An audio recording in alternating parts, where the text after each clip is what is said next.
Mother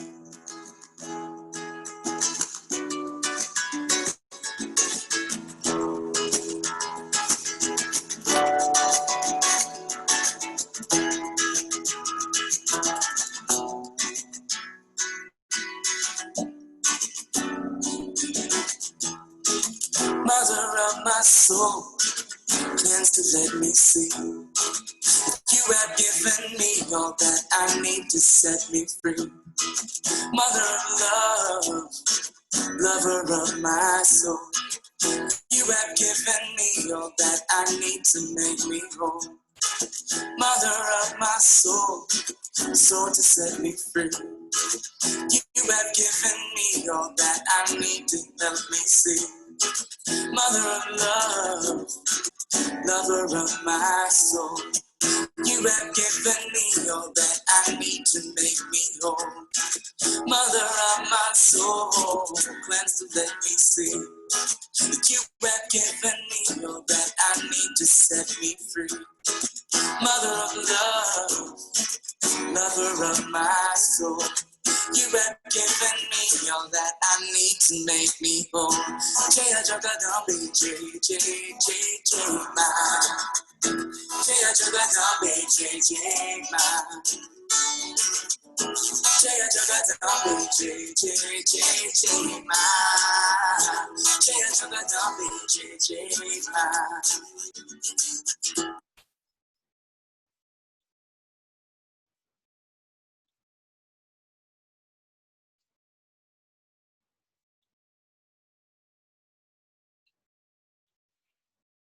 All right, welcome back, everyone. Just want to give a huge round of applause to that amazing film that we just saw, just kind of a virtual round of applause. So thank you for tuning back with us. We will be recording this Q&A portion of this event, so if you don't want your screen included, please turn off your camera. And let us know where you're tuning in from the chat, in the chat box, from all around the world. We'd love to know where you are in the world. So we will be dialoguing with the directors for about a half an hour, and then we will open up to the community for questions. We also recognize that we don't have an Indigenous representation present at this meeting. We tried and we were unable to align the timing. A percentage of the proceeds of this event go directly back to Juan José Ramírez Garcia and his community. Please utilize the chat box to connect with the community. And if you have a question for the speakers, please start off with typing the word question followed by your question, and we'll make sure it's answered. And we're going to be going till around 8:30, and if there's more questions after 8:30, we will continue. So I'm going to be starting the recording now.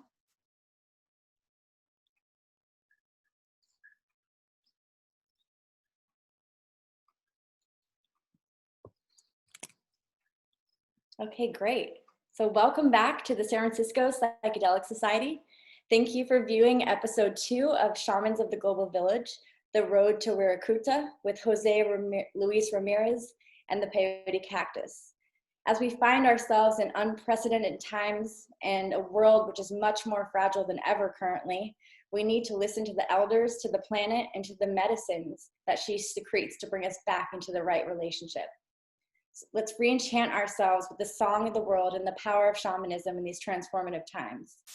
We are honored to have the opportunity to speak with the filmmakers of this documentary, and I want to welcome Rak Razam and Niles Heckman to the screen. So a little bit about director Niles Heckman. Not only is he really an amazing person, but Niles Heckman documents his life as a street photographer, host of the podcast An Infinite Path, and is a documentary filmmaker through his production entity, Aurora Lab.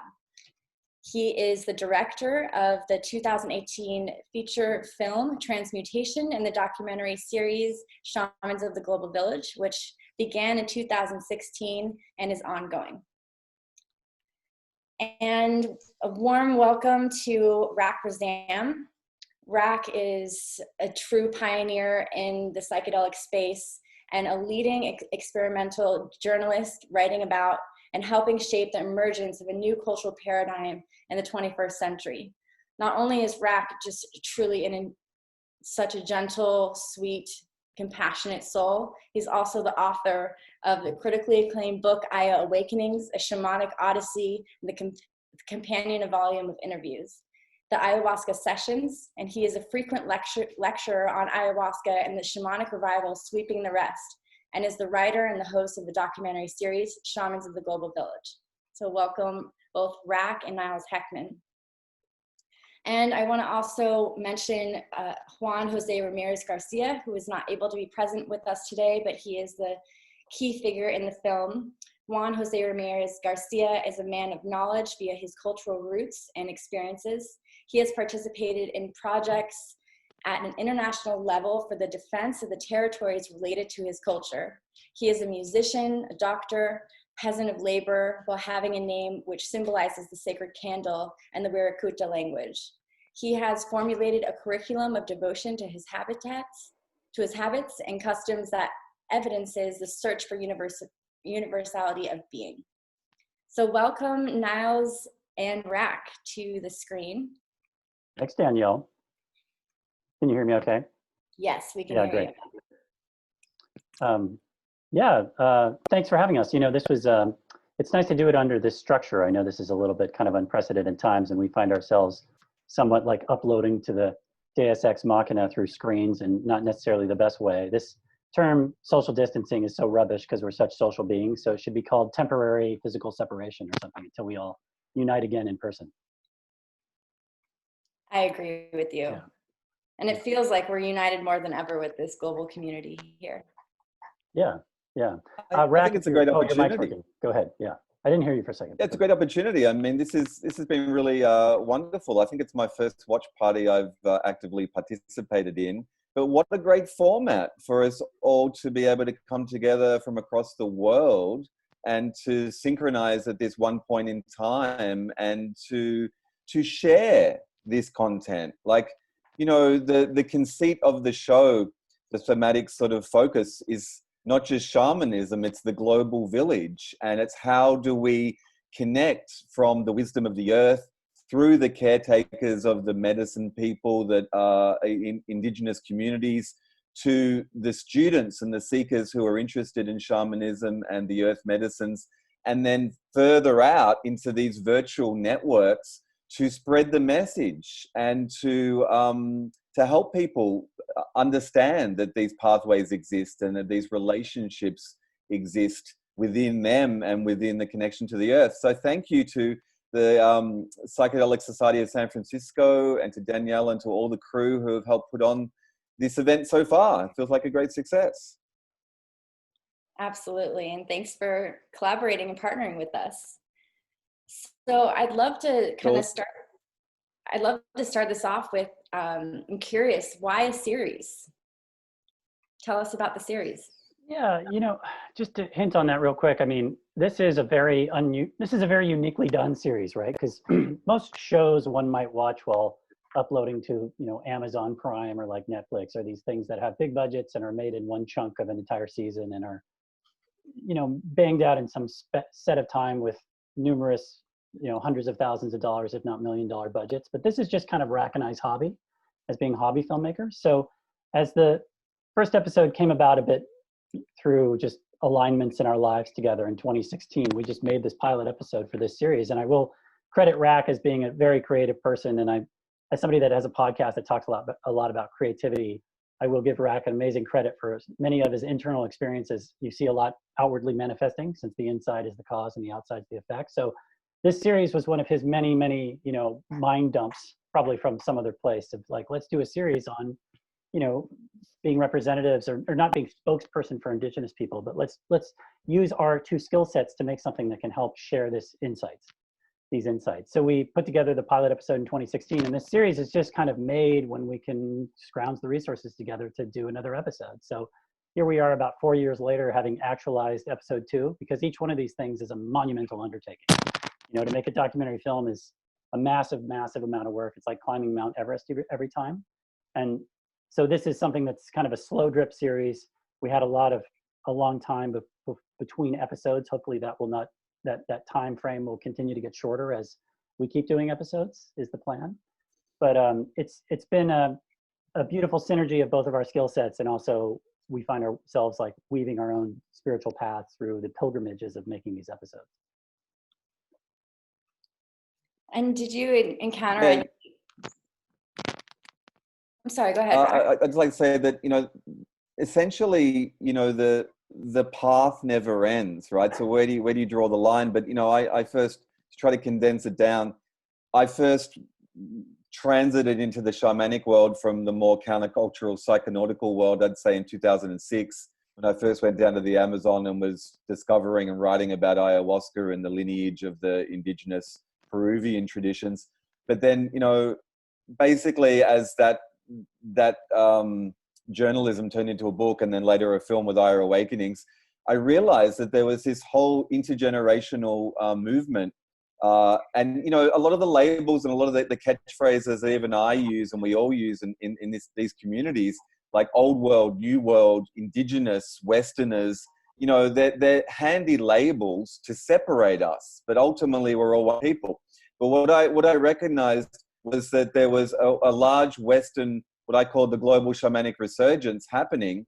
And now you see a parallel movement with the global psychedelic renaissance, which is more the medicalization of existing laboratory catalyst drugs, but the shamanic resurgence, which had been nurtured by indigenous people and kept alive, these traditions of shamanism and earth medicines, and this hunger from a new generation, which is 2 generations old now, that was spreading, and that, people were wanting not just to work with indigenous cultures and respect them and learn from the inside about these experiences, opening up their paradigm and their connection with themselves and the earth.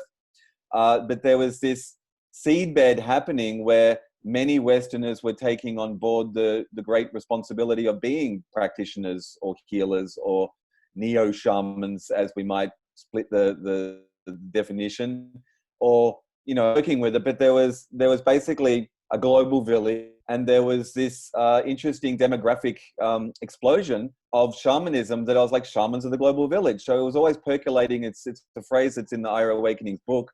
And basically, when I first met Niles in 2014 and 15, and we started to talk about working on the series, it really seemed like a great brand and a great term which united the 2 worlds, the global village of Marshall McLuhan with the indigenous and ancient world of shamanic earth medicines. So here we are.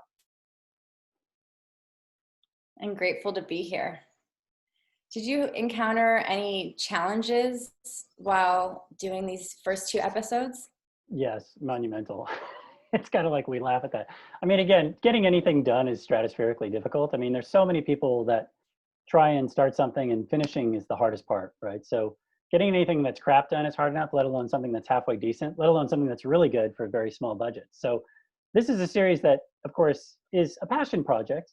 And it's something that we want to have deep respect for those that we're documenting, and be invited by tribal people to come on board and, document what they're doing. But to do it with very limited resources is staggeringly difficult. I oftentimes joke that this show is made for like 1/10 the craft budget of an episode of Game of Thrones or something much more conventional. So, you'd almost like, your jaw would drop as to how little money we made this 2nd episode for, just because it came about very kind of unusually and on the fly.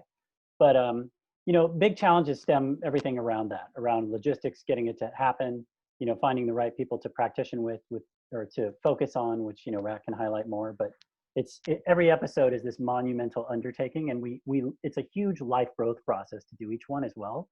And it's like a pilgrimage. It's just like, it's brutal, it's difficult, it's hard, it's challenging. It's like something that, when we got the invite to do this 2nd episode from this group in Tijuana who knows the Maricame, and Edgar, you saw there, was the main kind of vector to access Don José, and, go on this very special pilgrimage on this very unique time of year that they only do once annually. That was something that came about very last minute. So we kind of had to scrounge it together very quickly. And that, we had very little production time, or pre-production time, I should say. So we just kind of did it on the whim. But, we kind of find that we're supported in these processes. So, there's many steps along the way that it takes to make it happen. But when you initially get the invite to go on a pilgrimage, or to go on this really brutally rough journey of camping in the Mexican, desert, you know it's going to be difficult, and it's like, oh, at first you're like, oh, I don't know if I necessarily want to do this, or how difficult it's going to be. But you know that it's like any mountain climbing experience or anything that's analogous to walking the yellow brick road of a difficult challenge, that it's worth it after you do it. So we find that every episode is hugely worth it to do. Yeah, Niles hit on some really good points there. Just to give some context, this is it's a marriage between filmmaking and shamanism. So doing a documentary series on shamanic earth medicines and consuming the entheogen during the shoot, is very unlike traditional Western media. I remember Lisa Ling from CNN, who reported on ayahuasca about 3-4 years ago, wasn't allowed to take ayahuasca, And so I've always, from the outset, realized that what I wanted to do as a media maker, reporting in print and in film about these substances and these experiences, is there's no separation. You can't really talk about the in-depthness and the soul of these experiences without having experienced it. So that in itself is a challenge, and why we are independent and we make this without a network behind us, although we're very happy to sell our content on to get it out to more mainstream audiences. But in doing that, the shoot itself, I mean, essentially it was Niles and I and Tom, was helping us. It's very small, our crew, but that also enables us to insert ourselves in and embed ourselves with the ceremonies and with the tribe and with the people, that we're not a huge production outsiders. We're part of them. We're joining their energetic. We're joining them on the pilgrimage, in this instance with episode 2. And it was really grueling. It was like days in the desert, in the hot desert, and at night, and hardly any sleep. Because, what you don't see a lot in that episode in context is that Don José, beautiful, man and Maracame and spiritual leader, but relentless prayers, relentless like on the roadness, relentless like praying and doing, and it was just, you had to keep up. He would be off, and you just have to keep up. And so there's pre-production, a little bit of research and things like that, exploring the context of their culture. But really, and the way I like to work is really, I used to call it gonzo journalism, and now I say experiential. And it's really in the flow, and it's being open to spirit. So you stack the deck a bit in in a contextual way as a writer and a filmmaker, what you're looking for in shots and what the beats are, but you're open to what comes, and that really creates a free form spontaneity where you can actually be vulnerable in the moment, and you can see what happens, and you don't know what's going to happen. So it's really experiential filmmaking, which allows spirit to come through, and that's really what we're trying to capture, in the work. It's tough too, Danielle, because this series is, so it's so sensitive, this material, and we don't discount that. I mean, there's been 2 great questions already in the chat about sensitivities with, indigenous traditions, which we'll get to, and being invited and not being somebody that's trying to speak on behalf of them. And you eloquently said in the introduction that we don't have a representative here from the Huichol tonight, but it's just to try and be deep respect to the medicines, as we know, to the context, to the ceremony, and to the people. And that is something that we'll always try and honor. And that's difficult, because we've had challenges. I mean, there was huge challenges with the first episode where it was very paradigm destroying. And to some extent, it seemed like none of the networks would touch it with a 1,000-foot pole because of how paradigm destroying it was, and how much we had, we learned a lot doing it, and we've grown a lot from becoming more mature through the process. So I think each episode, if we do an episode, how often, hopefully they'll get continuously better, because there is some spacing with them, and we learn through that process, as Rak said. So still, that's interesting. Did you guys see that Netflix has released the psychedelic, documentary on psychedelics, but it's all comedians and all Hollywood people telling trip stories, which is nothing necessarily wrong with that. But yet again, what I feel is happening in Western culture, in global culture now, is that, through great work, through many of the not-for-profit NGOs like MAPS, the Multidisciplinary Association of Psychedelic Studies, which is for 35 plus years now been lobbying the government in America and, getting the science and the accreditation to prove the efficacy of psychedelics as medicines. So that there's a paradigm shift happening in the West where, the legalization of marijuana, psilocybin's next, MDMA in therapy, all these things are sort of dovetailing together. where we're no longer in this 60s sort of ripple effect where we're worried about like this psychedelic revolution. It's about a renaissance of these medicines within the establishment in Western culture. However, shamanism is still outside the pale. It involves something different than the medicalization of psychedelics. It involves spirit. It involves a sense of soul. It involves a sense of journeying into other dimensions, which can't be proven by science. You can read with EEG your brainwave activity, which I've worked with neuroscientists and 5-MeO, and they can say what's happening in what areas of the brain, but they can't show you with science what you feel on the inside with these medicines, this feeling of oneness, this feeling of connection, this feeling of potentially the divine. You know, these words, these religious archetypal words can't be still proven in the Western medical scientific paradigm. And yet that is sort of what the whole reason is for these experiences, is to connect us to the great being, to the web of life, to this sense of community, within ourselves and within nature. And so the shamanic resurgence, revival, this whole paradigm is still so a little bit further out there that even Netflix and platforms in media, which are really falling over themselves to document, 6 Westerners in search of healing with PTSD go down to the Amazon to receive ayahuasca. Great. I really support that. And it's still safe, where pretty much the stuff we're doing isn't safe because it's real and it's showing real experiences, which can be very visually out there, but also hard to nuance. It's very difficult to capture on film the spiritual experience, almost impossible. So you have to use your filmmaking techniques to use narration and use whatever footage you get to hint and to suggest at the ineffable and to the thing which we're all talking about but can't show to the viewer. We can sort of aggregate around, and hopefully it creates a sense of mystery, the great mystery, and that we can give context to it. But it's something which can maybe induce or encourage people to feel and to think about themselves and to find their own paths to that central source. Absolutely. I really appreciate, Rak, how you spoke to the difficulty of capturing the spiritual experience on film. And I'd love to just dive deeper into that a little bit more and hear about how was your experience with peyote, and can you describe some of the spiritual experience that you might have experienced?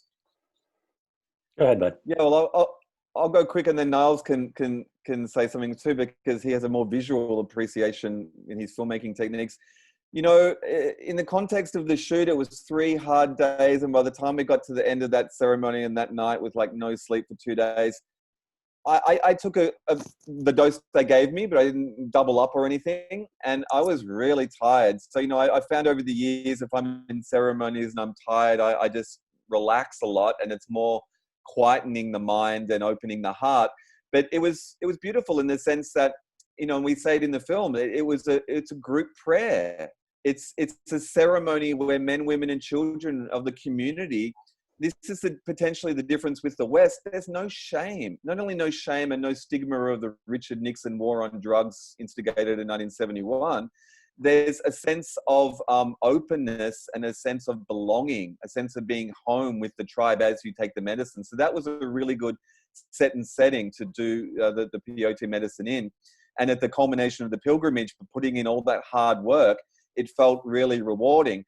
So I had a similar sense maybe that I've had on other entheogens like ayahuasca sometimes, that sense of, for me, feeling versus visuals.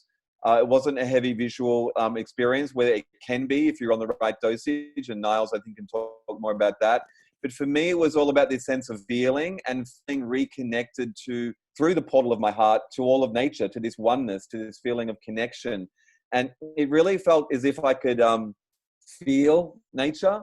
And it felt like that the individuality of all of us is like, is all sort of like notes in a larger song. And because the Maricames are playing that wonderful violin music with, essentially, I use a lot of, in the film, I heard myself say the word Pachamama 5 times, which is a Peruvian tradition. I didn't really have the connection or the context of the Huichol word for the world or the world soul, or but for me it's like saying Gaia, which is a Western term but from the Greek, and Pachamama is a Peruvian Mesoamerican type of term. But that collective understanding of the world or the life force of the planet, and something that you feel. So I really deeply, intimately felt a connection to the planet and to an aliveness, that it wasn't just this amorphous sort of like collective word. It was made up of all of us, and that we were all like notes in a song with all that violin music and like the Icaro, like the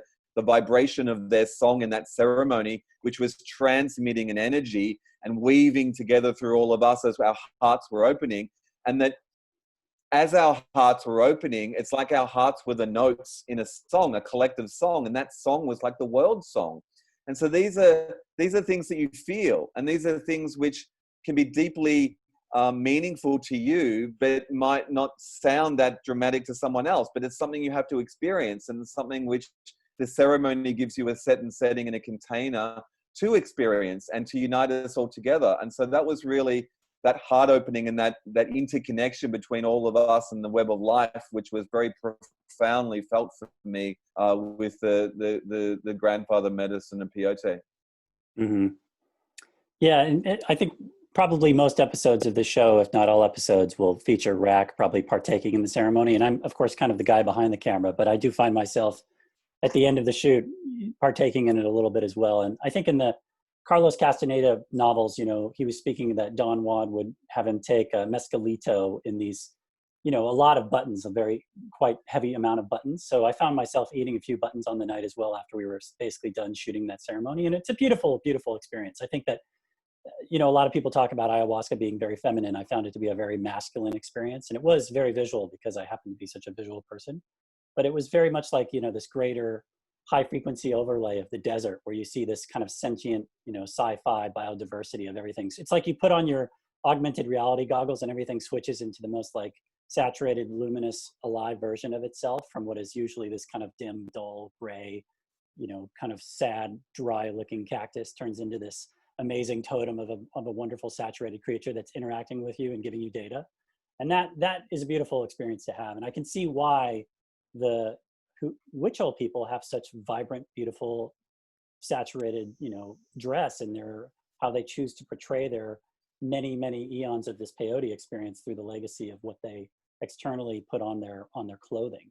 But it's a beautiful experience. And like Rak hinted on, this show, the idea with it is to always encapsulate that spiritual aspect of it. Because there are some other great documentaries out there, of course, for sure. And there's other networks that have touched on very psychedelic things, like Vice we can think about, but it's almost like a lot of it's so despiritualized. It's about some tripping or, taking something in your scuzzy, Chicago apartment without any sort of proper context or ceremonial respect. And you can see the first half an hour of this entire episode is basically Don José doing magical rituals around these various sacred sites of like the earth, the air, the fire, and the water, doing blessing. And it's all like container setup for this amazing experience. And as we know, there is a big separation with the spiritual ecology of things when it's in a shamanic container. So that's something that we'll always try and retain through the episodes as well, is the spirit and the container and that legacy of the history of training.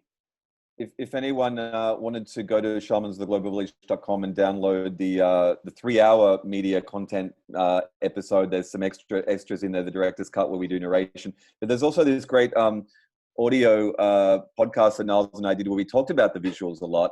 And, Niles has his great ability as a filmmaker working and doing rendering and post-production to use this special effects linguistical language to talk about resolution and frame rate and to apply, those optics to the psychedelic visual experience, which is really unique. I've not really seen that in much of the else of psychedelic culture that has the language to break it down in comprehensible special effects sort of language.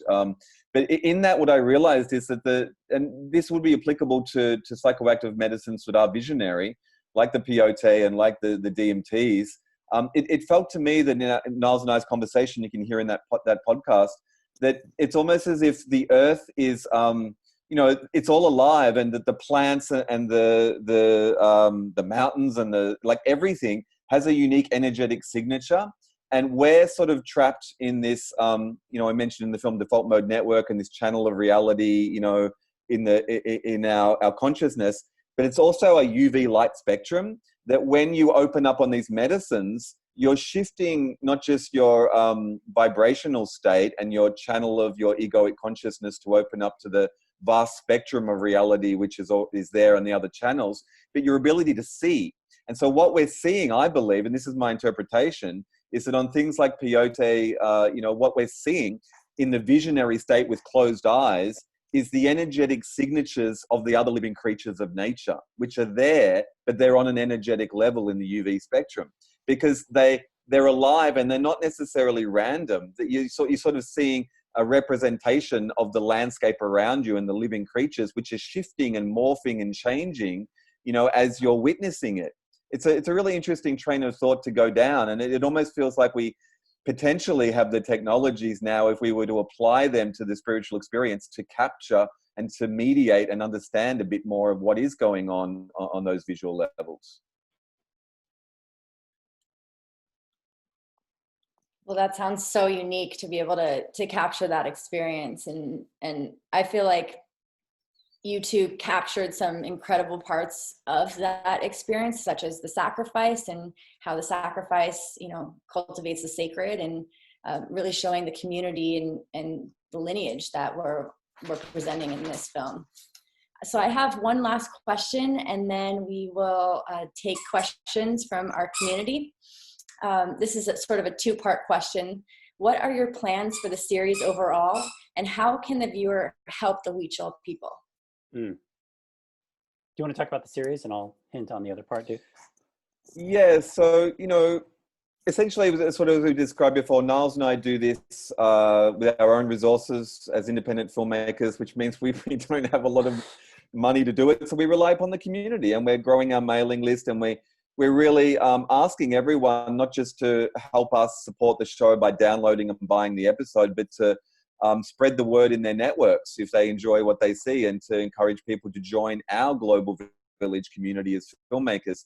So the idea is there are indigenous traditions and earth shamanic psychoactive medicines all across the planet.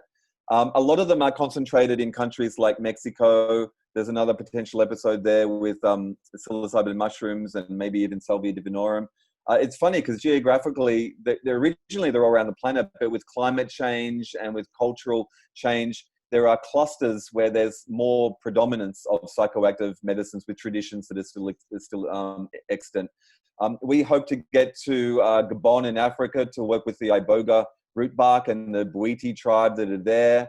We hope to get to Peru, and we're going to be working with ayahuasca and San Pedro cactus. We were hoping to get there in July this year, but with coronavirus lockdowns, it's going to have to be next year. There's things like the Amanita muscaria mushroom in like Lapland, in the Arctic, which would be an amazing episode, to do over there. But to do that, we need the resources to take our small crew, which is about 5, filmmaking crew with the audio, the different people that we work with, cinematographers.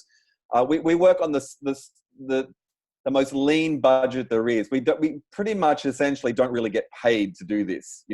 We get paid to cover our costs, and we do some crowdfundings when we're launching each episode to cover the flights and the logistics and things like that. And we might pre-sell the episode to our mailing list. So, we're trying to grow that, and we're trying to nurture that. And we believe that the quality of work we're doing is really deserving of that support. So we have the vision to go globally with this. We've done 2 episodes in Mexico, and we've been invited. It's just happened that way.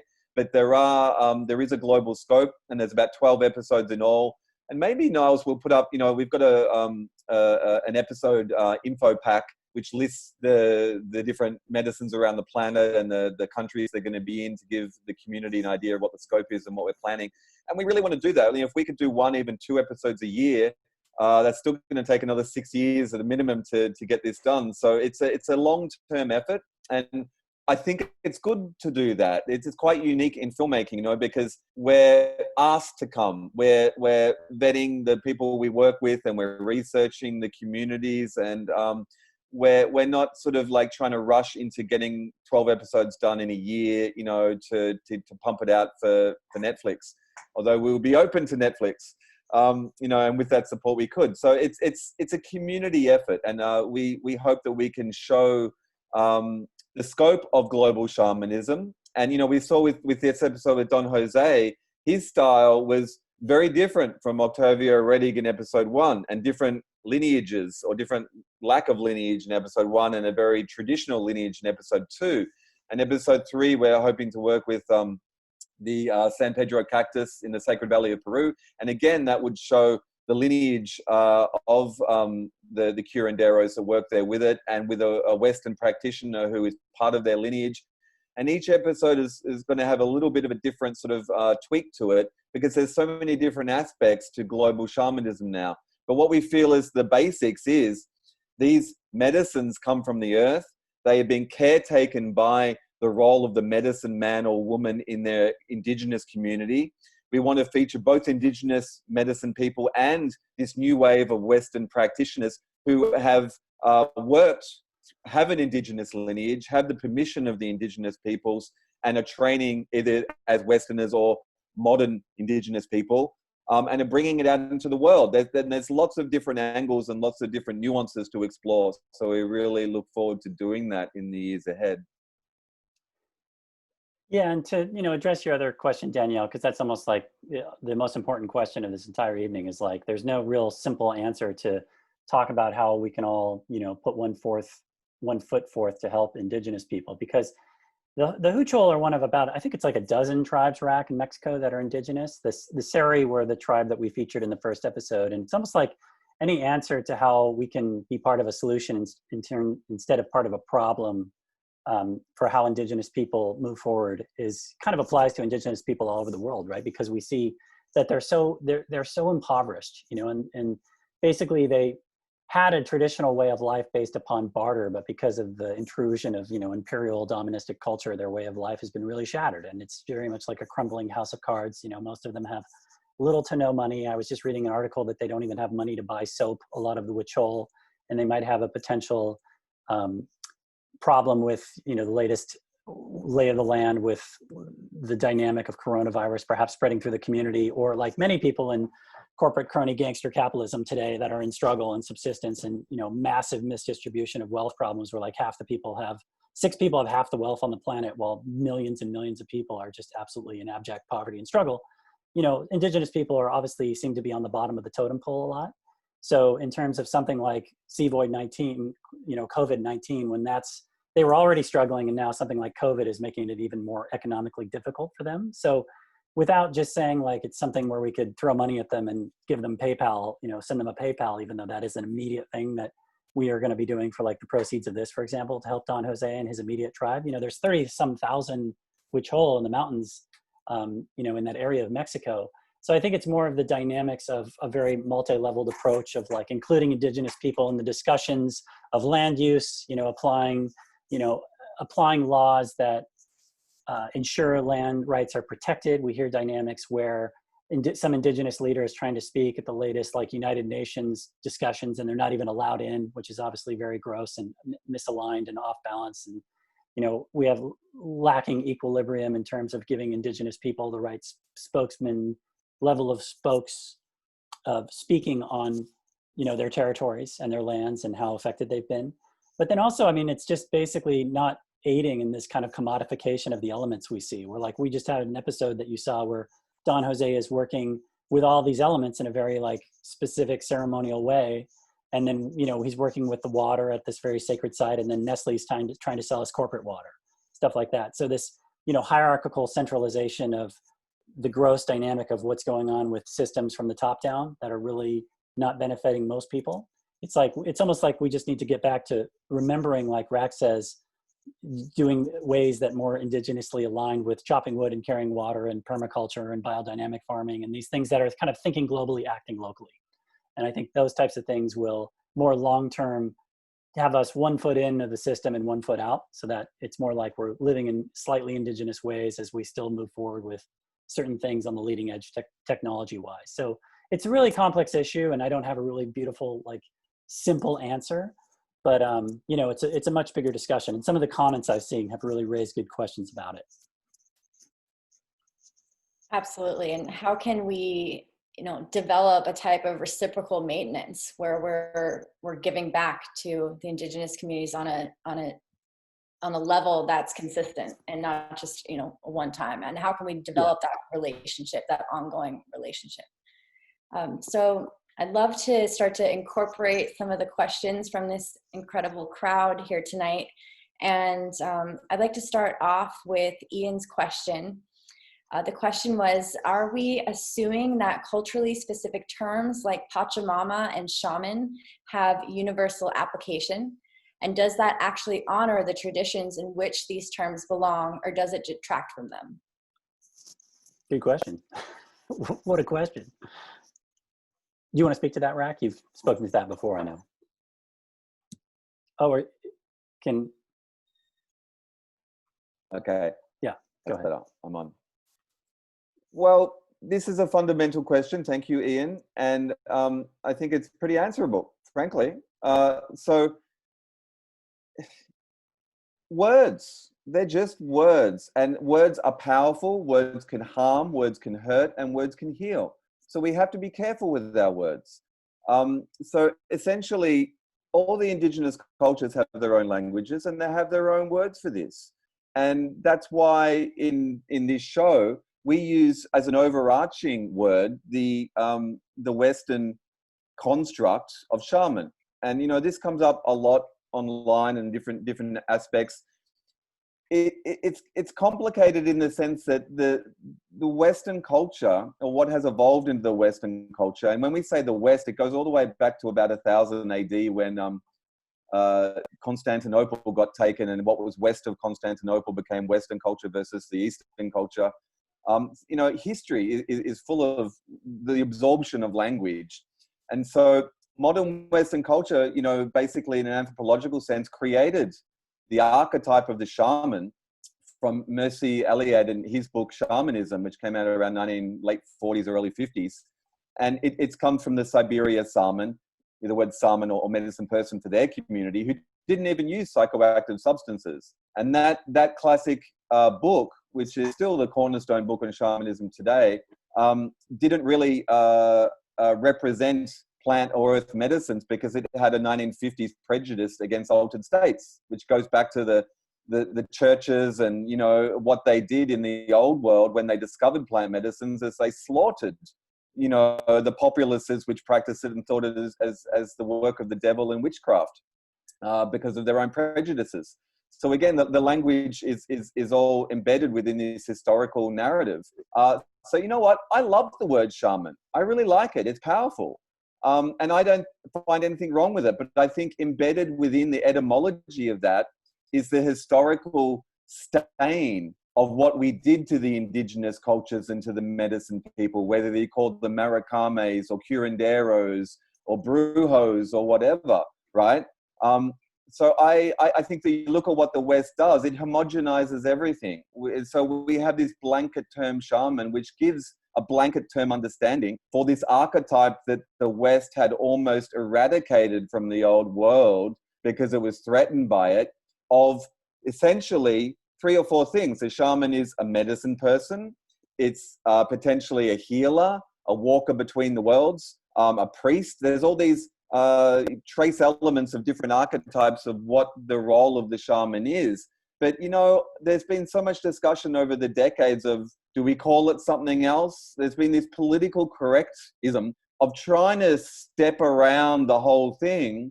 Just, I'm very comfortable with the word shaman. And for me, it's like saying wizard or warlock or sorcerer. There's these archetypes of magical realism that we don't understand in the West because we killed our medicine people, our herbalists, our witches, our warlocks. And so I like shaman. I like the word. I understand that it is often bandied around and used in the wrong context and used as an easy label for the neo-shamanic Western movement, which has commodified shamanism and just hustling into ceremonies on weekends and blowing people's minds and having a lot of fallout. That's a cultural issue.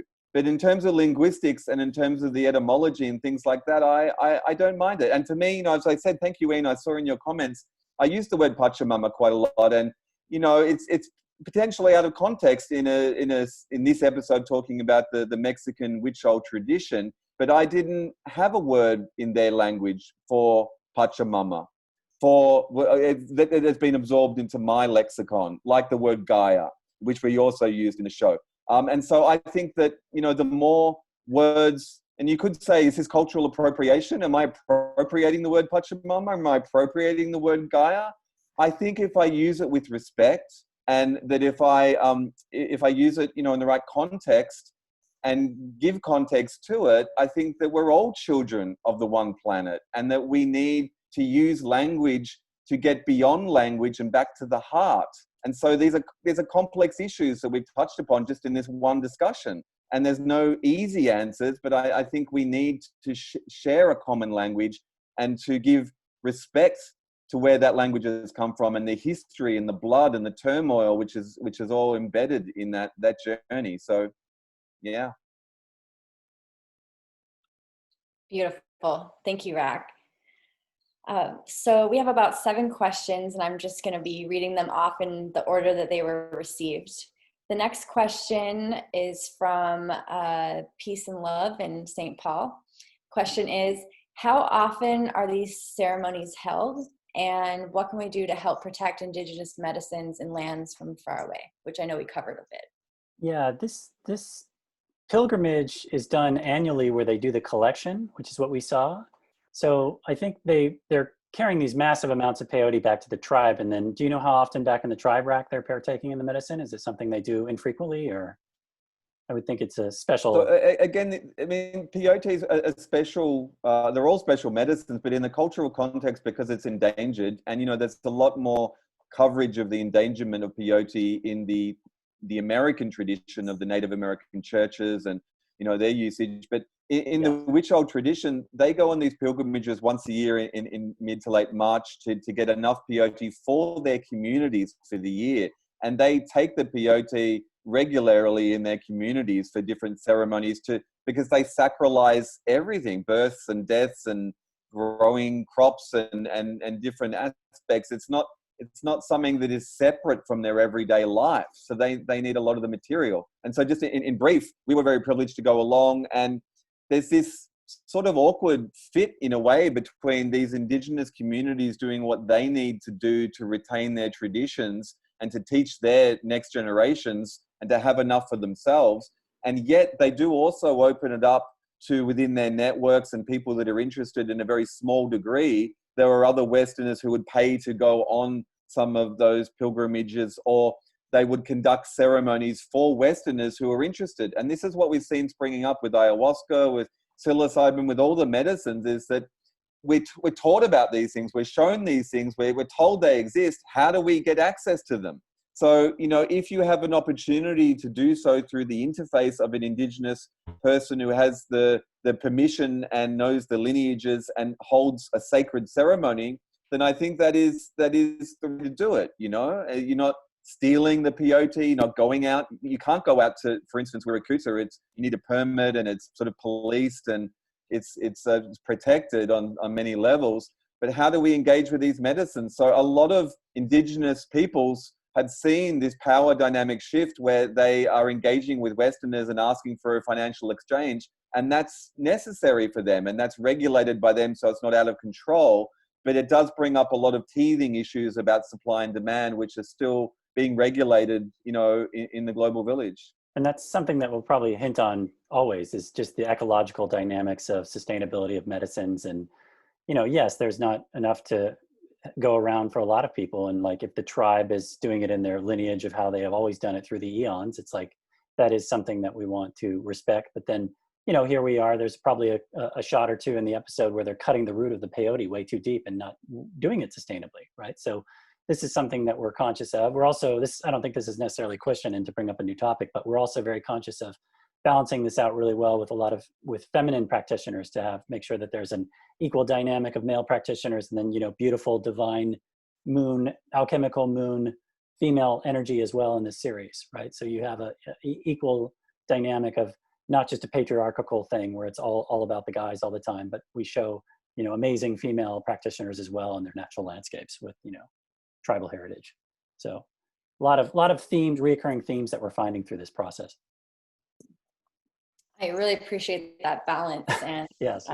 Look forward to seeing future episodes. So we have another question from Ian. It's about how do we ensure that Indigenous meaning and context is not lost as their traditions are embraced by the global village? You asked the hard questions, Ian. Yeah. I like that. Thank you. You know what and again, there's no easy answers, but you know what I suspect is that community means common unity, right? And that as we have our first blush, our first encounters with Indigenous communities who are caretakers of these medicines, we stay in contact, and so, I first did ayahuasca about 3 months in Australia before I went to Peru and did it in the Indigenous Shipibo sort of tradition. And I love the Shipibo tradition, and that's how I choose to do ayahuasca. I don't really enjoy the Western ceremonies where they sing more Bajan medicine songs, but not the Icaros with the power and don't have the cultural context. But even within that, when there's those very rare Western practitioners that have studied with the Shipibo and know the Icaros and understand and have been taught the ceremonial structure, even then, how do we know that they're absorbing the right cultural lessons without the dogma? Or how do we know they're doing it right? We don't. You develop a relationship and you trust that relationship. And there's many instances in Western culture, both with Indigenous practitioners and Western practitioners of all different medicines, of things going wrong, of ceremonies going wrong, of improprieties, of sexual predatorness or power dynamics or money or things like that. And again, this is about relationships. So your relationship with your practitioner, your curandero, whatever they call themselves, your relationship with the ceremony, how that was going, your relationship with the traditions that were presented in that ceremony, your ability to learn, your ability to be taught by the practitioner and not just treated as, a client that is there paying their money and shut up and take your medicine. It's all about relationships. So what I've found over the 15 or 16 years I've been in the shamanic world, mainly with ayahuasca and now with peyote and 5-MeO-DMT and the Sonoran Desert Toad, and that my pilgrimage and my journey and my relationships are continuing. And so, as Niles mentioned before, this coronavirus has really affected everyone around the world. And, I just did a GoFundMe campaign for my Peruvian maestro, Percy Garcia. And I just got outreached with Edgar, who's in this episode 2 film, saying that the Don José and his village in Contamana has been, really affected by the virus and the lack of tourism and the lack of interaction. And, we're donating some money from this film, but the relationships are continuing, and the connections between the Indigenous cultures, the style of ceremonies are often quite similar in the sense of the set and setting, the idea of a container, the idea of a ritual, the idea of songs driving the ceremony. The nuances might be different, but there's a lot of overlap. And what I learned a long time ago in Peru, they told me that the teachers are not just the humans or the people that are the caretakers of medicines, it's the spirit in the medicines themselves. And so I believe that as Westerners engage and learn from Indigenous cultures, we're also being taught by the original teachers, by the spirits in the plants, if you believe that paradigm, and I do personally. And that they will teach you how to work with these medicines. They will teach you how to set up the right frameworks for a ceremony. And you have to be willing to learn. You have to be willing to listen. And so then I think the relationships is what it's all about, that if you're open to listening, if you're opening to being taught, you'll continue to absorb the lessons from the Indigenous people with respect and keep your pathways open to give back to those cultures, to support them in their struggles to survive even, and then also to the teachers inside the plants and inside the medicines, and listen to them and be taught by them. And that's how this global shamanism evolves. That's what I mean. Even though we see the struggles of indigenous people, and having gone into 2 tribes now and seeing how just battered down they are, they do have that beautiful animism that shows them that speaks to what you just spoke to, where they see that process and have much more harmony with the, Gaian cosmos. And even though they are in struggles, their spirit is not broken. It's beautiful to see that huge struggles, still a lot to work on, but you see the benefits of their experiences with the medicine. And I know that a criticism of like the psychedelic experience from other areas of what you might think of as traditional religion, even in some occult circles, there's really critical aspects of psychedelic experience as just being, you're just a passive spectator. But to add to what Rak's saying, I think it's like almost like an extension of eating your vegetables. It's like the plants are teaching you something that isn't just passive. It's like you're learning, you're getting data download from somewhere that's hugely beneficial and hugely expansive to your consciousness. So that, I think, is something that you see, even though indigenous people have this weird equilibrium they have to find these days, we still see that from our experiences and from, what you see from learning from them and their teacher plants as well, or medicines, earth medicines. That's beautiful. Thank you, Niles. Yeah. I have a wonderful question from Natalie. How do you share the message of responsibility for the use of hikuri, peyote, by respect, protection, ceremonial, and not promoting only to consume? Yeah, sustainability is so key in this dynamic. I know that's like number one, is how is this going to be something that can continue to be done 50 years from now? And those are big question marks, right? So I think that, I know that when we went out there and documented their harvest, and we've learned not to call these things hunts, they're not hunting for medicine, they're sustainably harvesting the crop, knowing that it's something that hopefully year after year will continue to be there, even though with climate change, like we said in the episode, it's questionable about how often we can see these things persisting. These are really great questions that don't have really simple answers. It's kind of like, I'm really surprised by how excellent these questions are, but that's kind of my initial just 2 cents on what could be a 45-minute discussion to answer. I'd like to say as well that we're filmmakers, and in a sense, we're very privileged to drop into these communities and these experiences. And we're not just filmmakers that don't have a spiritual understanding. We're a bridge between the 2 worlds. But this is, again, there's no easy answers here. It's about relationship, and it's about, well, what you're really asking is, where do I fit in? Where can I contribute? Where can I find this community? So here you have the Psychedelic Society of San Francisco. And tomorrow, I believe they're hosting another Witchol community event, which gives another pathway in. I know that there's other interfaces in the West, other organizations like Chacruna.net, out of San Francisco with Bia Labate, who's been doing a series on peyote, more than North American, Native American churches. But there's pathways like that where there's avenues for ongoing discussions and representation by Indigenous voices. And then I think that's the first steps. And then what you'll find is, as you make relationships, you might, like we were invited to go, and we've now got relationships with this tribe and these people, and those relationships don't stop.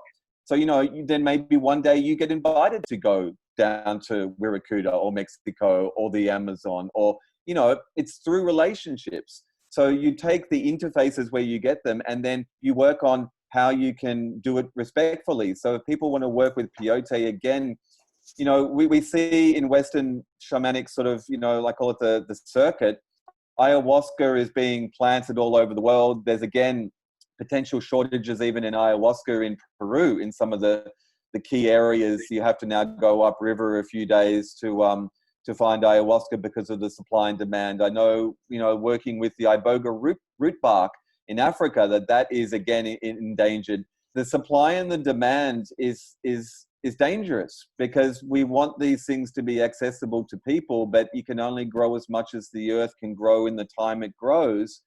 And the same with peyote. So, if you look at the Western medical model, there's synthetic 5-MeO-DMT versus the toad. I saw that there's scientific ways now they've done these experiments where they can grow psilocybin gene spliced into yeast. And psilocybin mushroom spores grow pretty easily. So mushrooms is one of the most,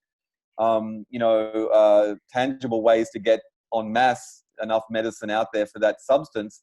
But the problem with the Western rollout on the sort of assembly line of lab-grown synthetic chemicals is there's the danger of the absence of spirit, of treating these things like drugs, of treating them just like something you consume, like the red pill. You take this and one size fits all. And so this is part and parcel of the indigenous thing. It's fantastic in the sense that the earth grows these substances, she secretes them, because again, it's about relationship and you have to be part of that relationship. And these things are grown and come to fruition and are meant to be taken by humans, right? Because they fit our neural structures and the other mammals, you know? But it's like this about relationships. So she doesn't grow too much of the psychoactives, but again, we have these humans having this. It will find a balance, and if it precariously balances on the end of extinction, I think there are programs by NGOs and by people that care to preserve these medicines. But we need to ask these questions, and we need to develop protocols, and we need to engage with these substances in a sacred manner, and yet we need to engage with them because this is the time of the sixth great species extinction. It's like we don't have a generation left. And I'm not saying psychedelics or plant medicines are the only answer, but I think a re-sacralization and a re-engagement with the Gaian intelligence and realizing what we're embedded within, however you get that understanding, is fundamental to surviving as a species, to know our place in the web of life.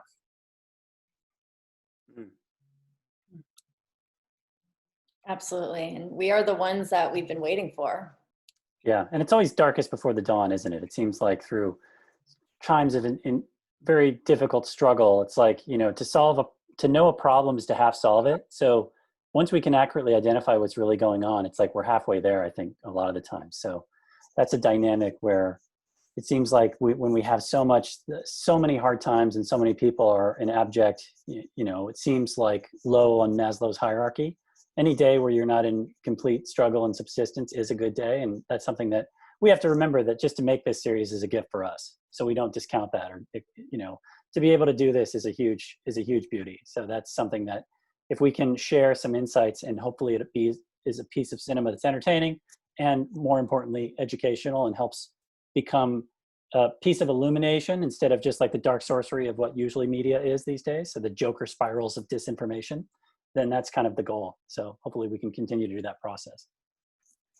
We hope so too. And thank you for this gift. Yeah. So there's a question from Samson. How can the average peyote / psychedelic user pay their respects to the cultures that these medicines come from? That's similar to the other question. Yeah, Well, similar. There's a couple of ways, I guess. I mean, with any medicine, and again, some are more endangered than others, like peyote specifically, probably 12 major, planetary entheogens we know of. Some things grow easier. The psilocybin mushrooms aren't necessarily endangered. There's many different strains. The DMT containing acacia plants, there's 35 different species in Australia. The trees are growing pretty healthy everywhere and around the world. Hayoma in the Middle East. Some aren't as endangered than others. And we've got to ask ourselves as media makers, the more we put a spotlight on these substances, the more people know about them, the more people, supply and demand, want to partake of them. So, there's criticisms on either side, but the thing is, this isn't a time for hiding anymore. It's not a time for these things to be underground per se, that they were being attacked and forced underground by the Catholic Church or the war on drugs, by the American administration. We're mature enough as a global civilization now to understand that we can change our consciousness, that we're free to change our consciousness, whether that's through breath work or through, meditation or through earth medicines. And so we're not suggesting that everyone who hears this message rush out to try peyote or the 5-MeO Sonoran Desert Toad or ayahuasca. But you deserve to know that these pathways exist. You deserve to know that they can open pathways in yourself that breath work alone is never going to. As the great Saint Terence McKenna once said, you know, the psychedelic experience is part of the human birthright. Like, imagine going to the grave never having had the sexual experience, the intimacy of opening up and realizing there's these capacities within you. Well, that's what the psychedelic or entheogenic experience can open in you, this appreciation that there's more, that you're not separate, that you're unique, you're sacred, and that the whole of existence is sacred, and that we really are utilizing, with the right respect to the indigenous cultures that are caretakers of these medicines as gatekeepers, we're utilizing these medicines in a specific way, not recreationally, and at a specific time, that maybe they're only used as an initiation, like many cultures use them at certain times in their development to initiate you into stages of consciousness. And then you realize that you're connected to something bigger. And that I believe that what the message of the plant medicines, what I've been getting from them over the years, is they clean us out.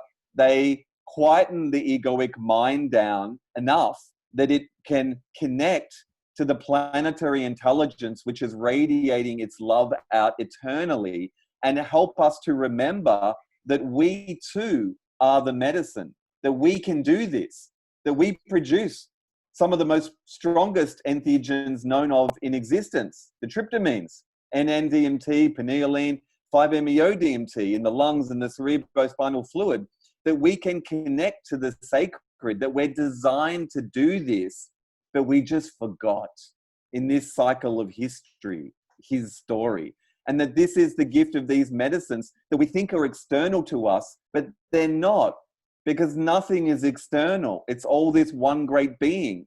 And we're going through this cultural teething generation now of what are the right ways to engage? How can we help indigenous cultures? How can we connect? When should we take these things? All very pertinent questions to ask, but they're all training wheels for this great mystery to reveal that we are the ones we've been waiting for, that we are sacred, and that we are the divine being having a human experience. Just like the ayahuasca vine is a divine being having an ayahuasca vine experience. You know, that these neurochemicals are being placed there as backdoor access to connect to the enormity of existence and the sacredness. And so this whole conversation is part of developing the protocols of how we engage with these substances. And I don't have the answers. I just like to inspire. Well, and it's true too that, you know, in one of the ancient mystery traditions, which was that Samoth race, you know, they would apparently bring the initiate in and say, are you ready to meet, like, you know, the divine? And you'd essentially walk into some room behind a curtain and it'd just be a statue with a mirror on it, like you were the one that you had been waiting for, which is that remembrance, right? It's kind of like in the same dynamic of the oracle at Delphi, or the, you know, mystery traditions that we saw with like the Kaikion at Eleusis, just telling us these things that we've forgotten, but we already know. So in terms of like daily spiritual practices, yes, maybe these things are to be done extremely rarely or just for one initiation, and that's kind of all you need. And then there's obviously subtleties that one can do from a daily meditation or some sort of ritual or affirmation, but those are subtleties. So this is something that these medicines are to be used very infrequently and with, you know, in this proper container for these much larger chrysanthemum opening moments, which should be just done very rarely. And then they're much more sustainable in that light. So much to discuss always. Always much to discuss, and yeah, how these medicines can be, you know, utilized as a tool, and they're not the end all be all. Mm-hmm. We are the medicine, as Rak said. Yeah, we're the medicine. Exactly. There's a question from Mark. He was reflecting on the group. He said it seemed like kind of a small group. What is the current extent of participation at this ritual among the Huichol overall?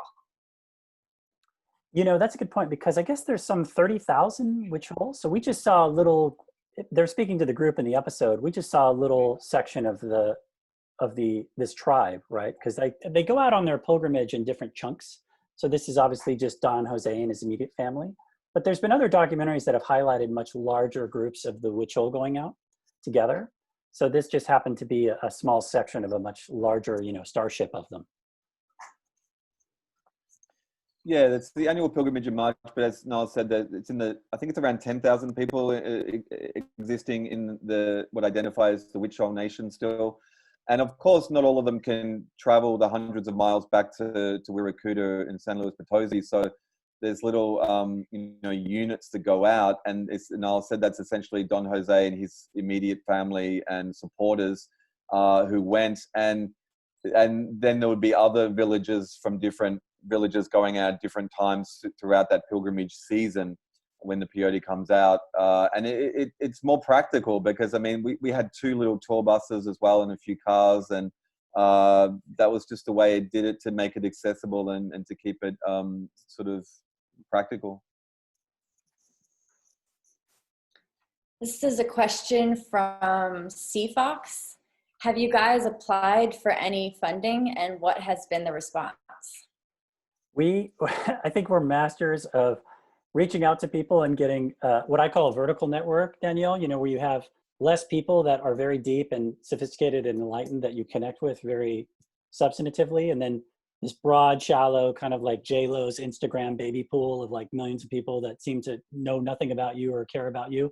Some people are just not on the wavelength or the resonance, but we're seeing that to start change, right? Like when we made the first episode just 4 or 5 years ago, very few people even knew about this. And I think this is a rather sophisticated audience tonight that is on the wavelength, but to have it have more mass appeal, it seems like the gears are turning towards more people becoming more conscious to these things and seeing the appeal of realizing that it's a very contractive culture and these experiences can be very expansive. So they're interested in that expansion because of how, lacking mundane culture is. So we're seeing things change in that regard. Yeah, basically, we asked for funding from the community. And, as we said, like post Michael Pollan and his influential book, How to Change Your Mind, about 18 months ago, millions of North Americans and people in the world now understand that the psychedelic renaissance exists and that these substances are out there. But, shamanism, as we said, is still a little bit more esoteric. And that we don't know, there's never been any great Facebook has never shared with us all the demographics of all the psychedelic societies and all the plant medicines and groups. The NSA knows better than we do about what the size of our global community is. But it is a community. It's fragmented. It's sort of all over, in different areas virtually. But there's an audience for this material now, and we find that it's easier to reach out to that audience and that community than to try to play the politics games of applying to like mainstream documentary funding, which we have dabbled in here and there, or networks, which we're still open to. I mean, our first film was on the Gaia platform and they've been great supporters. And I think they're going to hopefully take up episode 2 as well in the series as it moves forward. And so, we develop relationships with platforms and groups and communities as we move forward. And it's the same as the indigenous people. We ask for help. And we keep doing what we feel is necessary to do to make these documentaries and to represent spirit in a way where we can keep our editorial integrity, that we don't have to be like Lisa Ling and not take ayahuasca, like, that we can't really comment on the nuances of what's going on because we can't talk about, the truth. We want to be able to talk about the truth. And that means that it's going to be out there for mainstream. And we want to be able to document it, as raw and real. Obviously, the first episode had some very heavy duty stuff. This had a very sad scene with, the sheep passing scene, which was very hard to film. And this is stuff that, we don't want to censor. We want to be very transparent about what we're seeing and be documentarians of how these people operate and how things are going. If we saw something horrendously unethical, that would be another story. But, this is something that we're trying to do. And the subject matter is sensitive. And like I mentioned, it's like there's more people being interested in it, but it's still been a challenge to try and build networks outside of just, the entheogenic community or the psychedelic community or something that's not knowledgeable about parts of what is really fundamentally esoteric content. It's funny, I always say that as what I do with my personal work is try and combine some level of high production values with some level of esoteric content. So it's like I'm 3 layers cubed of obscure. So to, not have complete obscurity with what we're doing, we do see that it is growing. Things are growing a bit, even though it's not like if we wanted it to be massive numbers, we'd make a documentary about tomatoes or something. But this is the content that really, really is the leading edge. So we choose to focus on it and make empowering content instead of really depressing, glass half full, reactionary documentary content. It's like proactive, illuminating content. And you know what I feel is that each episode, what we're trying to use the lens of the practitioner, who is the caretaker of their medicine and the connection to the indigenous lineage and then the connection to the earth, as the focus to talk about the larger issues of shamanism, plant medicine, and the interdimensionality it opens up, and the sacred. And that in documenting that in film, each episode is like a ceremony. It has a ceremony in it at the heart of it somewhere, and that it's like the preamble leading up to a ceremony. And it's like each episode is like a ritual, and it's slightly different. I'm enjoying as the series progresses and try not to repeat the same formula per se, but find different entry points into it. But realizing that we're taking viewers into a ceremony with each episode and we keep it sacred. That's what we feel. And so it's unique in the annals of filmmaking. Yeah. I mean, not to be all pushed, like promote-y about it, but we do feel there's nothing quite like this series. It's a little bit on the unique side of how it's done, the research that Rak puts together. And then again, to kind of talk about the union of our skill sets, where I have a background working on this very high budget, extremely, top level visual material. And then to try and put some level of that into this unique content is a recipe for longevity, where you are talking about very perennial philosophy or ageless wisdom with some level of professionalism in terms of the wrapper it's in. It means it's going to last and it's going to stand the test of time a bit. So that's at least the hope and the goal. And giving the viewers an opportunity to, virtually attend that type of ceremony, which we wouldn't have access to. I appreciate that. And it's such a beautiful contrast of, like have a good trip where there wasn't any kind of ceremony or ritual or reverence in that and the description of the psychedelic experience. So I appreciate this series for truly highlighting on that. Yeah, thank you. Thanks heaps. So there's a two-part incredible question around the survival of this plant. So what are the steps in place or that could be put in place to ensure the survival of the sacred plant? And why is Mother Earth not keeping up with the global demand of this medicine if it's essential to the greater divine plan? Wow. Yeah, that is a very high level question. And there's I was just going to say, I'll let you continue, Bud, but isn't there something with, the secretion of the medicines across the planet? It's like we do see that peyote has spread itself a little bit naturally right into areas where obviously it's indigenous to one specific region, but we do find it's kind of mesh network spreading out a bit, although there are sustainability issues always. And we're seeing that with kind of all the medicines, right? Like they're spreading globally a bit more. Yeah, there's no easy answers when it comes to this, because what it really points to is humanness and our culture and our civilization globally, and then, specifically within each nation state or identity. And, the history and the evils of what we've done to the old world and indigenous people still so impoverished. But specifically peyote, Wirrakuta is protected, they say, as we mentioned in the film, so you can't really just travel there easily as a Westerner. But then there's the issues again of this globalized corporate monetary interest, which is the silver mine and resource extraction, which is just colonialism all over again, right? And so we're seeing the same momentum of colonialism affecting shamanism and this extraction of indigenous medicines and how we connect them, and they can have this spiritual, resacralization, but also a bastardization or a commercialization of the sacred. So peyote in Mexico, at least, is sort of protected on the land on one level, although there's the commercial, encroachment.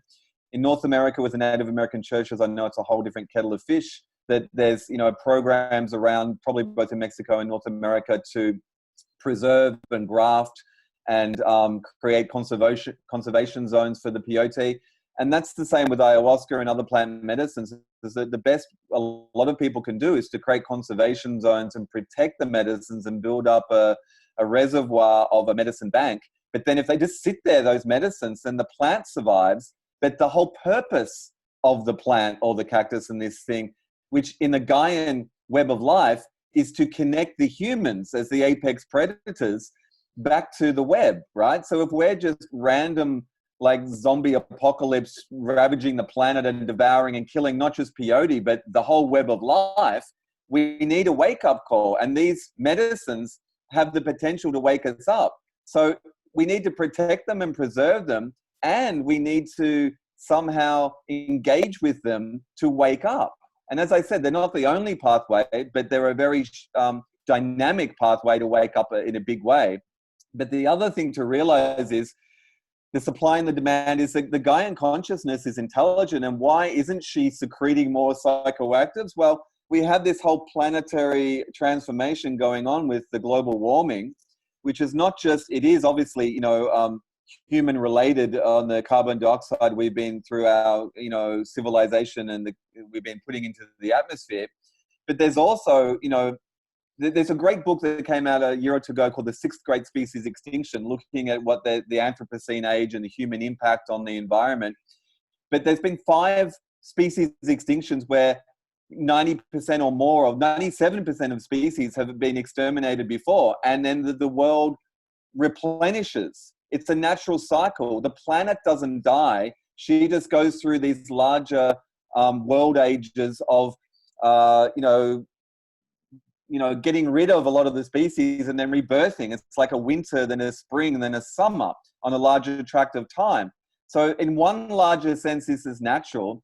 And in a larger sense, we had this egoic attachment to survival. Great, obviously, it's good. I'm not saying we should die, but I'm saying the world is its own creature. And humans think we control the world, but we're just one species in the Gaian mix. And there's a larger intelligence and a larger evolutionary goal here, which I don't think we fully grasp yet. And I can't remember where I read this, but it might have been Terence or something ages ago. It was like, really, that Gaian intelligence, she sort of switches on and off in the Gaian circuit what's needed when it's needed. And so, we're seeing at the moment, not only is there like the global warming, there's the oceans are acidifying, they're warming, and that 0.5 degree of warming is creating more superstorms and cyclones off the coast. And then that's causing, all these, it's all one planet having these cause and effect. And there's the fires in the Amazon and Australia, and that's adding more carbon dioxide to the air. Things are really transforming, right? Psychoactive substances as part of that to mediate the species. There's a pattern. There's a role for these substances. And someone once said, let's just say it was Terence because he probably did. Like if scientists, and there's something going around on the net at the moment where they're saying, oh yeah, they've figured out how to take LSD and switch off the bit which makes you trip, but still have the positive effects of a trip, or to do that with psilocybin or things. So they're reverse engineering to take away the entourage effect and the ability of these substances to have the spiritual experience while still commodifying them in a psychedelic pharmacy with your therapist, $6,000 for 3 sessions on a couch in the Western capitalist model, right? But here's the thing. The Western culture doesn't believe in planetary intelligence. It doesn't understand that we're embedded in this larger organism that is actually controlling everything. And that if all the psychoactive substances were killed by plague, or that plague of locusts that are out there in Africa and Eurasia, as big as countries wide, sweeping, Eurasia at the moment, if ayahuasca disappeared off the face of the earth, if peyote disappeared off the face of the earth, it would be a tragedy in many ways for the indigenous communities which have been caretakers and have relationship with that exact spirit. But as we know, relationships come and go, and you can't attach. You can't hold on. You have to surrender and you have to trust. And so what I'm saying is, I believe, and what's gone around is that the Gaian intelligence can switch on in the genetic code and essentially switch on psychoactivity. So again, I can't remember the exact link here, but imagine if we wake up tomorrow and a tomato plant is psychoactive. Like imagine if they mysteriously discover a species of tomato plant, which is all of a sudden psychoactive. The need for the psychoactive substance will continue. And that we don't know why nature makes psychoactive substances. We know that they affect us when we take them, and that they seem to be interspecies mediators to open us up to a larger information transfer between species, and there's something bigger going on. So in that vein, I believe that the sacred and the substances which are psychoactive, which are sacred, and the humans which are sacred, that relationship will continue even if the peyote dies out, and the ayahuasca and all the other things. And maybe we will just become psychoactive as we are, but more ongoingly. I don't know. I trust the bigger plan. And I know that we also have to work towards it, and we have to preserve and conserve nature and these substances. And also, the more we discover who and what we really are, the more we surrender to the divine plan.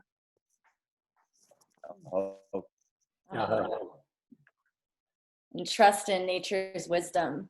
Has there been a synthetic variant created, or do you think using synthetic substances, but still within a sacred ritual, detracts away from the sacredness or experience of a natural plant from Mother Earth?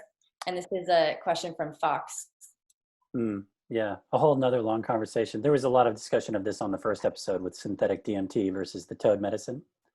But yeah, that's also a question of experience. It's like this type of thing really lends down to somebody that's experienced both and can really speak to it, I think. But obviously, yes, in terms of synthetic, a lot of thought is that when people are replicating, then you can create a larger amount, isn't it? That's kind of the thought process. You know, Gordon Wassoon worked with Albert Hoffman in the 50s to isolate psilocybin from the magic mushrooms. And they gave it to Maria Sabina, you know, and she was like, yeah, this does the thing, but it's like, her thing was, what about the spirit? It doesn't have the spirit in it, like the ninos, and you know that there's very subtle nuances, energetically, vibrationally. I mean, in the ayahuasca tradition, you do dietas to cleanse your auric field and your vibration and the busyness of your mind, so you're calm enough to be able to hear the spirits of nature, not just ayahuasca, but the spirits of the plants. And so the question is, can something made in a lab be spiritual? Yes, of course it is, because there's no separation. Nature doesn't stop at the lab. Nature's there with the scientists, and nature's working through the scientists to isolate these things. But what is the intention? So mescaline, for instance, which is, you know, in the San Pedro cactus and the peyote as well, there's 23 different alkaloids in the main San Pedro cactus, and there's different varieties of San Pedro.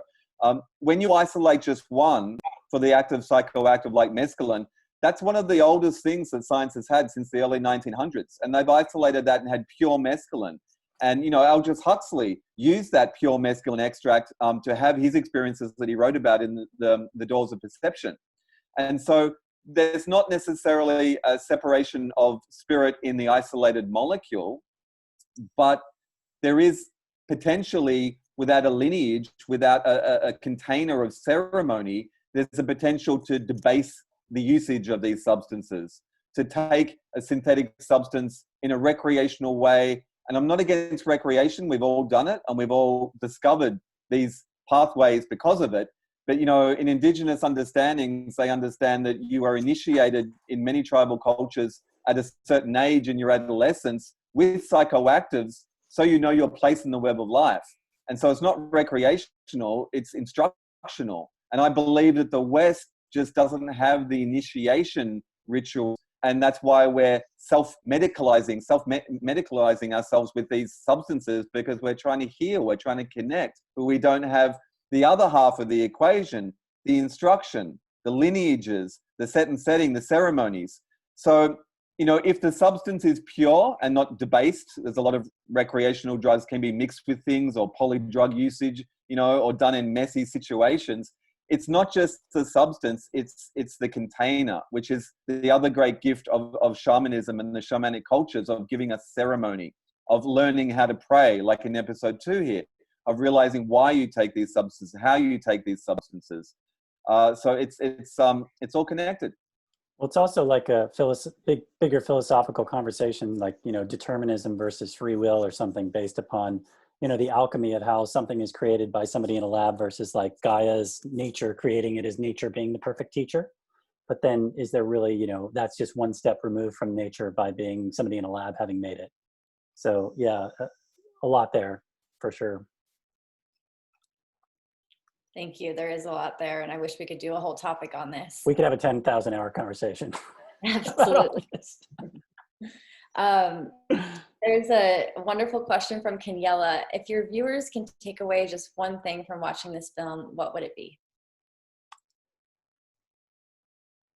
It would be probably indigenous people's connection to Gaia, divinity, and cosmos, and not necessarily that order, and just that beautiful relationship with harmony of balance of nature, natural cycles, those types of things, and how that's something that we've forgotten in modernity.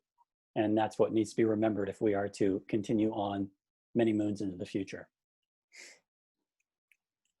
Yeah, I agree. However you like to split the definition, where each episode is looking at a specific psychoactive substance used by a specific practitioner. But what I already know is that the experience you have is a reconnection to the divine and to life itself and to the planet and to the Gaian intelligence. And that is pretty common to all of these substances to different degrees. So there's, as well, if you look on the shamansoftheglobalvillage.com, as well as episode 1 and 2, we also listed the free excerpts that we've taken from sometimes the B-roll or sometimes the episode itself. And there's one great excerpt that I love from this episode. It's all in there in the episode. It's about, 60, 90 seconds long. But the excerpt is called One Great Being. And that's really what I believe, whatever we call it, these labels, Pachamama, Gaia, the planet, Earth. It's the fact that there's this intelligence which loves us and has created us and is us and is working through us for some really bigger evolutionary goal, which we're turning the corner of our egoic understanding of what that could be. Because when we still think of it from us, that it's all about us, we're not quite getting it. It's not all about us. In 5-MeO culture, with that experience, there's a saying, they say, you are the center. And the center is everywhere, right? It's like, it's Indra's net. It's like the web of life. It's the web of being. And so that's what I think that to not confuse the finger which points at the sun with the sun itself, the takeaway from Shamans of the Global Village is that the sacred is everywhere, and that we honor that and we support that remembrance through our work. I love that. Thank you. I just wanted to touch briefly upon that previous conversation we were having around practitioners, and there's been a theme of newer practitioners in the space sort of polydrugging people with different medicines, throughout a weekend, combo, bufo, ayahuasca, etc. And what are your thoughts on mixing sacred medicines? I'll let Rak speak to this. I'll just very quickly say there's these kind of 3 paths sometimes spoken of in terms of just like life philosophies. One's, this descendant path, which is like if you're doing, narcotics and living a life of crime. Most people we know, most of our friends and family are on somewhat of a latent path where they're just kind of going to their job and raising kids and doing the routines. But then there's the ascendant path, which is like these rare glimpses of gnosis that we might be lucky enough to see to lead us towards the mystery. And a lot of what you just said, like combining things, is not like ascendant type behavior to try and raise consciousness. It's just kind of like recreational party dynamics. I know that sometimes in very rare circumstances, like indigenous people knew some certain special combination of 2 plants that could amplify a specific breed of, a brew or something. But for the most part, it seems like it's just more descendant type behavior to really do things like that. That's my kind of 2 cents on it. But you want to speak to that, Rak? It's complicated again.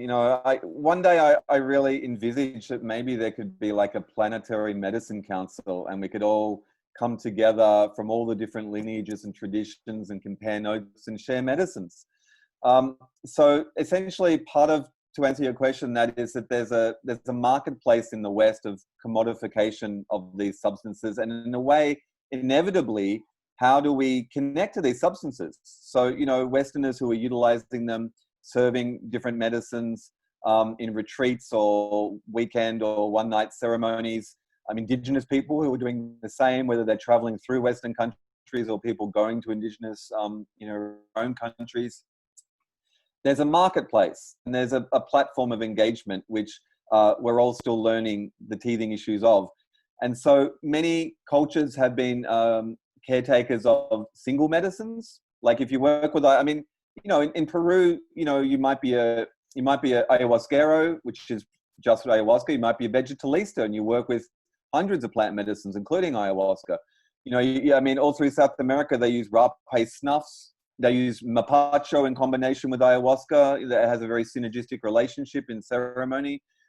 It's not new, but there's dangers in the Western way that we're doing it, and in the gung-ho, macho type of pilot-on type of attitude where, you know, for instance, like the Matsis tribe who use sapo or cambo, as it's called in different areas, to clean out, that can have a very complementary effect with ayahuasca. If you do that first to clean out, then ayahuasca's not having to clean out your liver and do all the stuff in ceremony. If you space it apart, you know, so in the retreats, what we're talking about is Western models of commerce working with plant medicines and then competing with each other to have the best or the most or go the furthest, you know. And so some of these retreats might do cambo to cleanse out, ayahuasca that night, 5-MeO the next day, San Pedro the day out, and that's too much. That you don't need that. I mean, the wisdom is digest the first medicine before moving on to the second medicine. You know, and so I think we just need to give space for that. I interpreted the question as just kind of like combining to try and get more of a deeper effect instead of some lineage of, you know, a light rapé smoking with the tribe when they were going, or a light rapé snorting to go hunting before the night of the ceremony, which is a different dynamic, right? So if it is in that lineage, that's different than, oh, I'm trying to combine. Well, and combining medicines at the same time can be very dangerous. And so there's sometimes tribes don't do that for a very specific reason. You know, for instance, if you do cambo after the 5-MeO, it's been discovered. And so this is another aspect, is that these medicines have been compartmentalized in the regions they've done in. And, you know, the jungle peoples have never discovered the toad. And, you know, I know that some people have, there's a pollination happening, even with just indigenous tribes, of medicines that are being kept separate. So they're discovering what works and what doesn't work. But again, there can be a beautiful interchange from tribal peoples to go, hey, we've got this medicine, to try it separately. But, you know, there's been psychonautical trip reports of people smoking Salvia divinorum and doing NN-DMT at the same time. If you don't die, you're going to learn that was a pretty stupid move, right?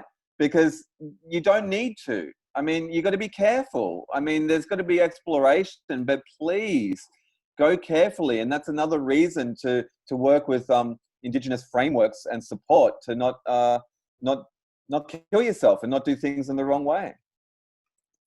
Mm. And the power of integration too, afterwards, integrating with the community, with your friends, and with yourself, and the lifelong process that is our integration. Yeah, the peak experience can be wonderful and visionary and like full on, but then the real homework, you know, because it shows you so much about yourself. It's not just that you're having this trip that you're hurtling through a visionary experience. Quite often, a lot of your own subconscious material, a lot of your wounding, a lot of your stuff, it's heart opening. And it's like, you know, that's the point. It's not just one thing. There's a holographic sort of process going on where you're healing and you're opening and releasing, and then you're connecting to the earth, and it's all part and parcel of the relationship. And then afterwards, that integration can take years. So you don't need to rush on to the next medicine because you're still figuring out what the benefits and what you've gained from that first experience is. Dude, I'm still processing. It's my experience from episode 1, which was like the BC AD moment of my life. And that was 4 years ago. It's a lifelong process. Indeed. So we're about at the top of the hour. I'd love to start to wrap up the evening. If there's any final notes or gems of wisdom, I know there's been so much wonderful information shared tonight that you would like to leave with our community. Rak, would you like? Well, this has been a really beautiful gathering. So thank you to Danielle and the Psychedelic Society of San Francisco. And like, there were very good questions. So thanks to everyone who participated. And I hope that this this question and answer recording can get out to a larger audience as well, because a lot of good questions were asked, and we just had to touch base on things, because this is part of what the show is about, that there is a global village, there is a resurgence in shamanism, and shamanism is not it's not owned by any one culture. It's a pathway and a relationship, as we've said, to connect to the divine. And we encourage community around this, and that's what I'm seeing in the last decade or more, that there's been more, not just psychedelic societies, more not-for-profits and NGOs, more groups online springing up, more communities metastaticizing to support each other in the integration and in the exploration and in the outreach to this work. And so it's just begun. And so we really encourage everyone to stay in touch and to support each other as a community. And if we're, the majority of us in the West are interfacing through the internet and the social medias, and it can be pretty cutthroat out there, and it can be pretty nasty sometimes. And so I just really reiterate that if you have felt, your sacredness and the experiences, to allow the person that you've become, the integrity of your personality, to engage with our community and to go easy on them, and to give everyone the benefit of the doubt that if they're having a bad day or they're aggressive online, or this social civil war we're going through on planet Earth at the moment, the polarity of the weaponization of culture and of information, is like we're going through great planetary upheavals. And so just to remember that we are one people at the end of it, and that we need to find our center, and we need to find our strength and our integrity to approach these times. And that I hope that we can do that as a global community, and to remember the one family that we all are. I hope. Yeah, aho. And thank you guys so much. We're blown away impressed with how well you put this thing together in terms of the professionalism and stuff, because I oftentimes was we were joking earlier in the pre-pro before we actually pushed record on this thing, that how much it's nice to have people that kind of help collaborate and co-share, like Rak was saying. And I oftentimes feel like a lot of my work is just like throwing a Kleenex into the Grand Canyon. So this did not feel like that. So that's so fabulous. So we really appreciate that. And this is a dynamic where anybody that's on here today, it's like mad respect. This is wonderful. It's nice to make a connection, regardless if this was something that was private or public, or if we were even recording it or not. It's like, I'd want to hear from any of you regardless, just personal one-on-one, because so many of us struggle with, making real connections that we can actually talk to about real shit when we're on this path of internal development, as we know, because for as many people showed up here tonight, there's probably 1,000 other people that seems like they could care less. So they're just fusing into the couch watching sport. But I don't discount that or disrespect that, or, in any way underappreciate people that have taken the time to be part of this. So much love to all, and, inward and upward as always. Thank you. Yeah.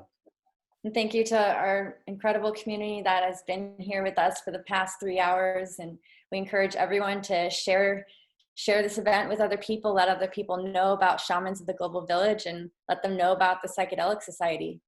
We have a lot of events and integration circles, support groups, mushroom cultivation workshops, and more movie screenings to come. And I anticipate more partnerships with Shamans of the Global Village. It's been truly an honor. Thank you to Rak and Niles for your incredible work highlighting, our communities and the indigenous communities. And I look forward to seeing the future episodes and more to come. So thank you. Aho. Beautiful. Aho. Blessings, everyone. Cheers.